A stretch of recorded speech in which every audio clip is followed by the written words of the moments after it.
Hi friends, இஷ்டமா சமைக்கலாம் சேனலுக்கு மீண்டும் உங்களை வரவேற்கிறேன்.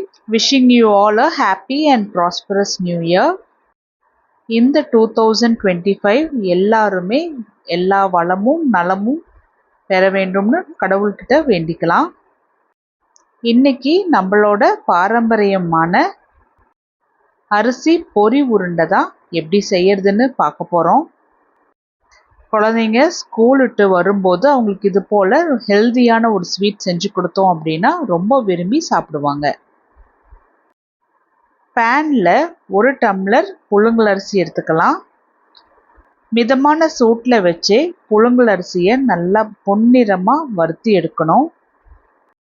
இது போல் நம்மளோட பாரம்பரியமான உணவு செஞ்சு தரும்போது குழந்தைங்களா இருக்கட்டும் பெரியவங்களுக்கா இருக்கட்டும் ரொம்ப ஹெல்தியாக இருக்கும்.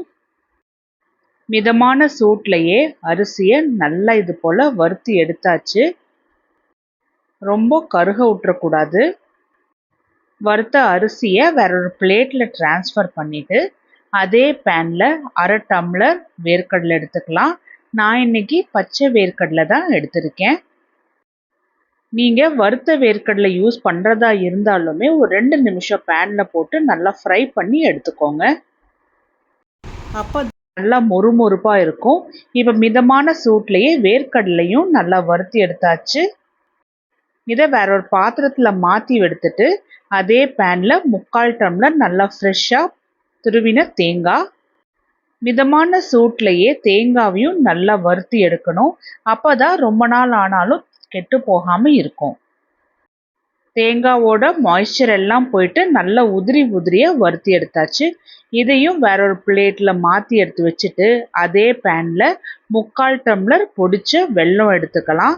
இதில் 1/2 டம்ளர் தண்ணி ஊற்றி வெல்லத்தை தண்ணியிலேயே நல்லா கரைச்சி எடுக்கணும். வெல்லம் பாகுப்பதம் எதுவும் பார்க்கணுங்கிற அவசியம் இல்லை, நல்லா கரைஞ்சி வந்தாவே போதும். ஆரம்பத்தில் வெல்லத்தை தண்ணியில் நல்லா கரைச்சி விட்டுட்டு அதுக்கப்புறமா டிஸ்டர்ப் பண்ணாமல் விட்டுட்டோம் அப்படின்னா அந்த ஹீட்லேயே நல்லா கட்டியாக இருக்கிற வெல்லம் எல்லாமே நல்லா கரைஞ்சி வரும். அதுக்கப்புறமா கரண்டி வச்சு நல்லா அமுத்தி விட்டு நல்லா கரைச்சி எடுத்துக்கணும். வெல்லம் நல்லா கரைஞ்ச உடனே 2 நிமிஷம் நல்லா கொதிக்க வச்சுட்டு அதுக்கப்புறமா ஃப்ளேமை ஆஃப் பண்ணிடலாம். அரிசி வேர்க்கடலை எல்லாமே நல்லா ஆறிடுச்சு. இப்போ ஒவ்வொன்றா மிக்சி ஜாரில் போட்டு நல்லா அரைச்சி எடுத்துகிட்டு வந்துடலாம்.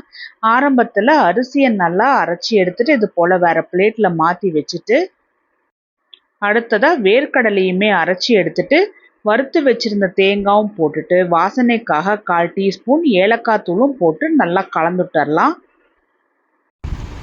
வச்சு இப்போ எல்லாத்தையுமே நல்லா கலந்துட்டாச்சு. இதில் ரெடி பண்ணி வச்சுருந்த வெல்லத்தை பாதியாக நல்லா வடித்து சேர்த்திக்கலாம். நம்ம ரெடி பண்ணி வச்சுருந்த வெல்லம் கரெக்டான ரேஷியோவில் இருக்கும். ஆனால் கொஞ்சம் கொஞ்சமாக சேர்த்தி கலந்துடும்போது எல்லா பக்கமும் நல்லா சுலபமாக கலந்துட்டுக்கலாம்.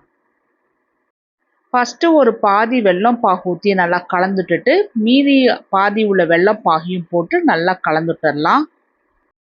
ஆரம்பத்தில் ஸ்பூன் வச்சு நல்லா கலந்துட்டுட்டு அதுக்கப்புறமா கையை வச்சு கலந்துட்டோம் அப்படின்னா கீழே உள்ள பவுடர் முதல் கொண்டு எல்லாத்துலேயுமே வெல்லம் பாகு நல்லா சரிசமமாக கலந்துட முடியும். கையை வச்சு இப்போ எல்லாத்தையுமே நல்லா ஒன்று போல் மர்ஜ் ஆகிட்டு கொஞ்சமாக மாவு எடுத்து உருண்டை பிடிக்க ஆரம்பிச்சிடலாம்.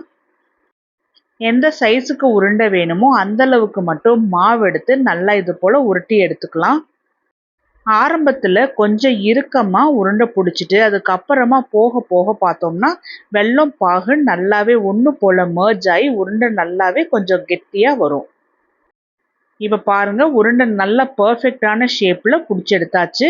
மீதி உள்ள எல்லா மாவுலேயுமே நான் இது போல் உருண்டை பிடிச்சி எடுத்துக்கிறேன். நீங்களும் நான் இந்த வீடியோவில் சொன்னது போலவே பாரம்பரியமான பொரி அரிசி உருண்டை செஞ்சு பார்த்துட்டு எப்படி வந்துச்சுன்னு எனக்கு கமெண்ட் பண்ணுங்கள்.